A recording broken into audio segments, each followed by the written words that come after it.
Kung sakali na umakyat sa Senado, mga bossing, hindi ko naman nakikita eh.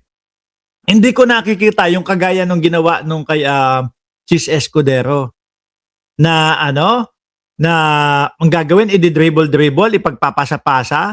Hindi ko nakikita ang ganun. Kasi mukhang kay Soto, mga boss chief sir, mangyayari yung talagang nakasulat doon mismo sa konstitusyon, no? Forthwith. Dapat magpatatak tayo dito ng mga damit. Forthwith, no? Dati ginawa na 'yon eh, yung huling impeachment kay para ipamukha kay Chis Escudero na taliwas yung ginagawa niya o yung mga pinaggagawa nila doon sa Senado sa nakasulat sa konstitusyon, no? Pero kay Soto ho, ang nakikita ko mabilisan. At di ba nga nung mga siguro may isang buwan na ho ang makalipas, ano ang sabi mga bossing ni Soto? Monday hanggang Friday bukas ang Senado o tatalakayin yung impeachment o magiging impeachment court sila. So sa madaling salita ho, mga kababayan, kung ano yung nakasaad sa impeachment, 1/3 ng Kongreso ang lumagda, pumirma at pumanik sa Senado, susundin nila kung ano yung nakasaad doon. Para lang may kasama si Rodriguez, nag-iisa lang siya. Naku, ewan ko dyan kay Rodriguez. Of Mr. Madriaga's affidavit. Second, Madam Chair. There is a motion to issue subpoena duces tecum and subpoena ad testificandum to Attorney Cynthia Viñas Pantonal, as well as for the production of the original copy. Maganda to, maririnig natin sila Madriaga. Paano yan, anak Mark? Wala naman si Sara nakaharap dyan sa hearing. Sabi ni Ma'am Dali, burukanay. No, mamaya ho, ipapakita ko sa inyo kung ano yung dahilan daw po nung kampo ng Vice Presidente kung bakit daw hindi sila pumunta o dumating doon sa hearing na ito. Copy of the affidavit of Mr. Madriaga dated November 29, 2025. Do I hear a second? The same Madam has been Chair. seconded. Is there any objection? Madam Chair, objection. The same objection is consistent. registered by the Ayan na, objection ulit. Honorable Rodriguez. Let us proceed to vote. Boy objection, si Boss objection. Nako, eto si Boss O na lang ang tawag natin dito kasi sa DDS nagkalat na ho yung Boss B, may Boss B1, may Boss B2. Ang makasagot kung sino si Boss B1, Boss B2, may gantimpala sa akin na shout out. Eto si Boss O, aka Boss objection. Vote. Justice members, those who are in favor of the motion, please raise your right hand. Siguro ho ito alam niya na naman no na yung objection niya wala ding mangyayari no? Siguro gusto na lang magpasikat, gusto na lang maano na ayan consistent ako talagang nag-o-object ako para hindi matuloy yung impeachment ni Sara. Siguro merong pinagpapasikatan na ganun. Di ba?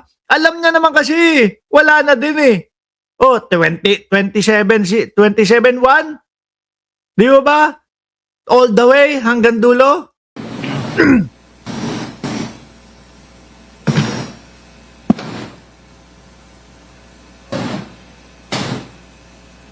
Ayun na naman. Ayun na naman. 27 na naman. Tapos mukhang 1 na naman siya, di ba?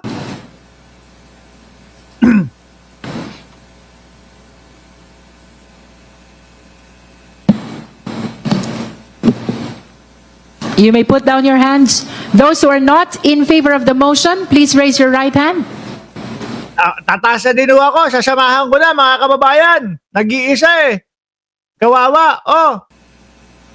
At least dalawa na. Kung ako ay parte ng Kongreso, dalawa kami, di ba? Kawawa lang. Hindi ako nag-o-object, pero kawawa lang. You may put down your hand, Honorable Rodriguez. Those who abstain, please raise your right hand. Diba? That concludes the voting. Madam Chair, I just stepped out, but I'm voting in favor of the motion as well. The Honorable Jokno is registering his vote in favor of the motion. Result, please. 27-1 at 31. Ulit, ilan? 30 po. Tapos 1. Isa pa ho yung anak ni Marcoleta, nabanggit ni Maxep o iniwan sa ere ni Marcoleta si Rufus. Isa pa din ho yun, yung anak ni Marcoleta. boy ano din yun, boy object din yun, no? Pero parang laging pinapangaralan ni Luis Tro. With 30 votes in the affirmative, 1 vote in the negative, and 0 abstention, the motion is granted. The committee is directed to issue the necessary subpoena duces tecum and subpoena ad testificandum to Attorney Cynthia Viñas Pantonal, as well as the production of the original affidavit of Mr. Madriaga, executed on November 29, 2025. So ruled. Hey, The Honorable Dilima. Madam Chair, my fourth motion saklap. Saklap nito. Biruin mo. Yung ipinagmamayabang at pinananakot nila doon sa mga kongresista, mga kababayan. Ano sinasabi ng mga DDS? Eto po yung mga listahan ng mga congressman na maaari na bumoto para tuluyang ma-impeach si Sara Duterte sa Congress. Tinatakot pa nilang ganun. Nilista pa ho yung mga pangalan. Mukhang hindi epektibo. Mukhang hindi na po natatakot sa kanila. Mukhang hindi na po pinapansin yung bloodbath nila, mga kababayan. No? Ito po si Delima pa, mga bossing. Ituloy pa ho natin, mga kababayan. Security by the NBI, security during transport to hearings of the Justice Committee, and secured place of confinement during the hearing as well of this committee. Do I hear a second? I second the Madam Chair. motion. The same has Madam Chair. been seconded. Madam Chair. Point of Point of May we know the pleasure of the Honorable Rodriguez? Are Madam you- Chair, I would like to know whether whether the motion would transfer custody of Mr. Badriaga to the House of Representatives premises. May we be clarified on that, the Honorable Jokno? I did not include that in my motion, Madam Chair.